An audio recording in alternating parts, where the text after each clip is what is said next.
I come really hard by getting properly by someone who's really good at like I would squirt every time, and it's like one of the best feelings in the world for me.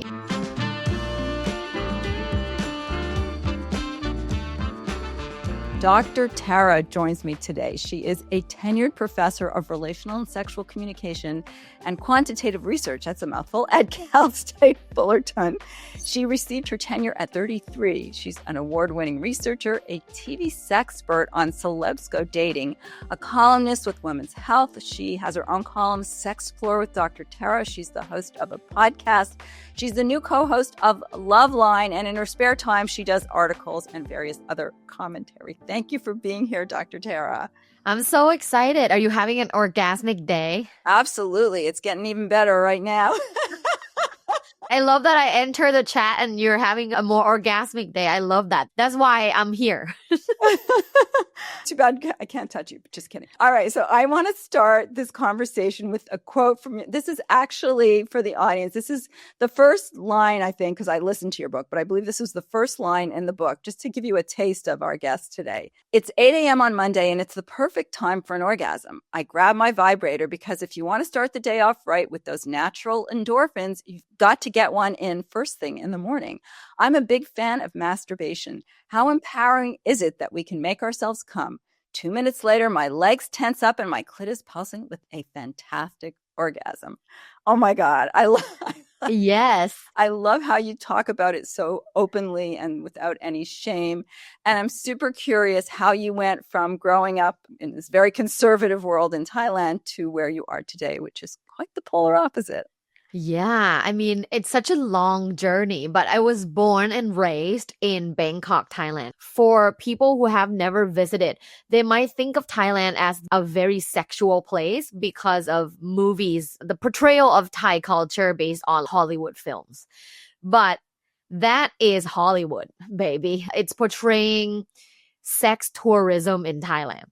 And yes, there's sex tourism in Thailand where sex is very liberal.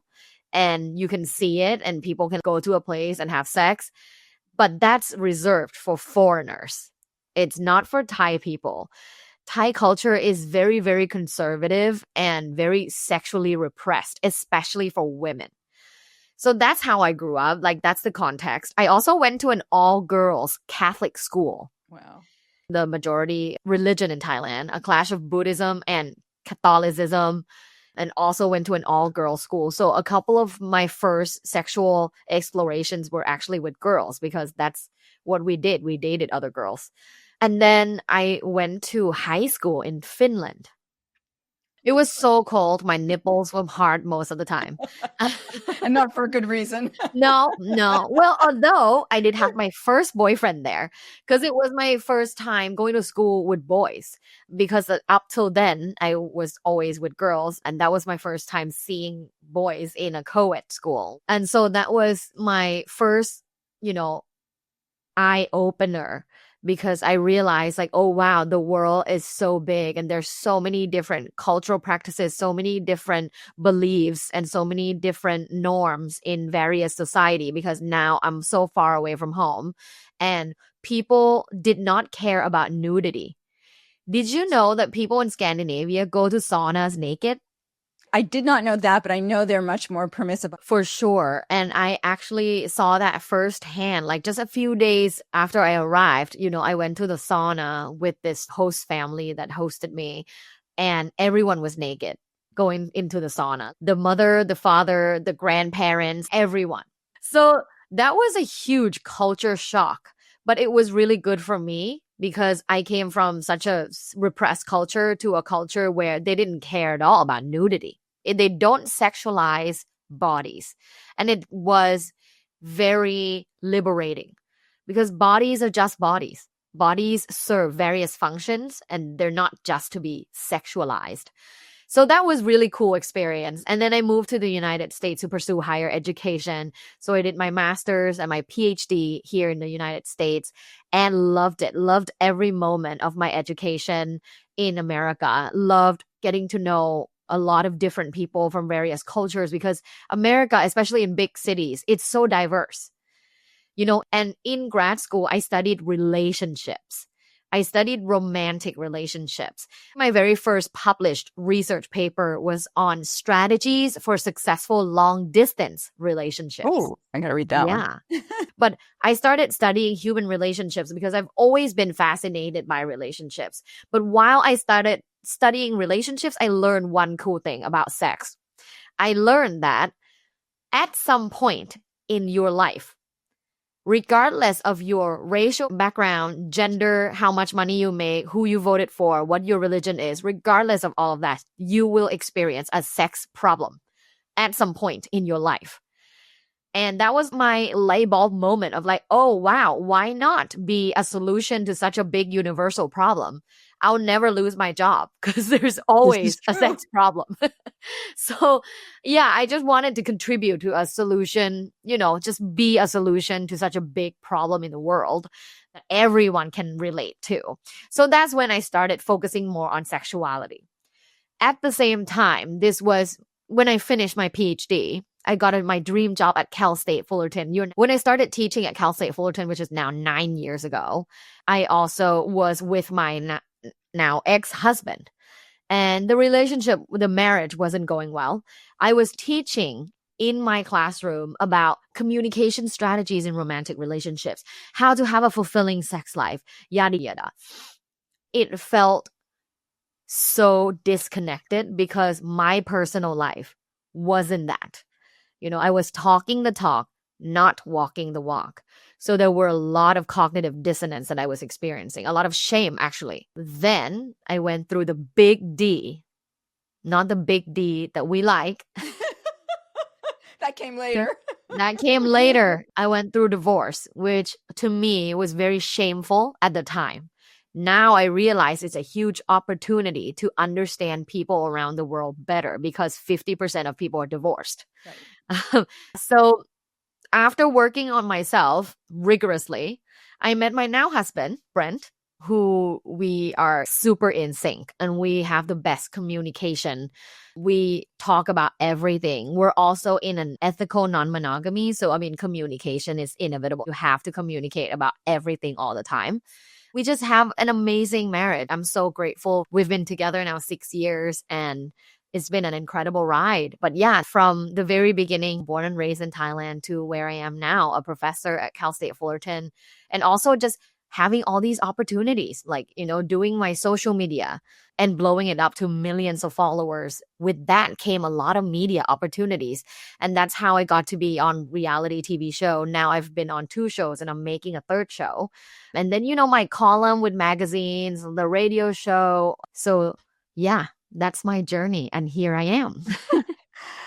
It's one thing to study it and to teach it. It's another thing to be so open about every aspect. First of all, just the way you talk about sex in general as an educator. And then from there to be out in the world, I'm sure your family is very well aware of what you do. How did you get comfortable going there? My parents, you mean? They were really shocked. My parents still tell their friends that I'm a professor of social science. Which is not a lie. Which is not a lie because human sexuality is social science. But yeah, they're a bit embarrassed about the topic. They're slowly embracing it. But I also have to understand my parents' limitations because they're from a completely different generation. Their parents were extremely repressed. So, that kind of was passed to them, that sort of attitude about sex. I get it. I don't try to change them too much. I know that they're proud of the fact that I live a happy life and I'm a good person. And yeah, I just let them tell people that I'm a professor of social science. And tenured at 33. They're very proud of all that. They just don't talk about the topic. Yeah, that's fair. But how did you start actually talking? A lot of your content is extremely graphic. Yeah. To the extent that censorship falls into play, it is what it is. But very graphic. I posted a video yesterday that now has 300 or 250,000 views on Instagram. And it was just me saying, I love getting fingered. I have a kink, as in I come really hard by getting properly by someone who's really good at Like I would squirt every time. And it's like one of the best feelings in the world for me. I'm sure a lot of women love getting fake.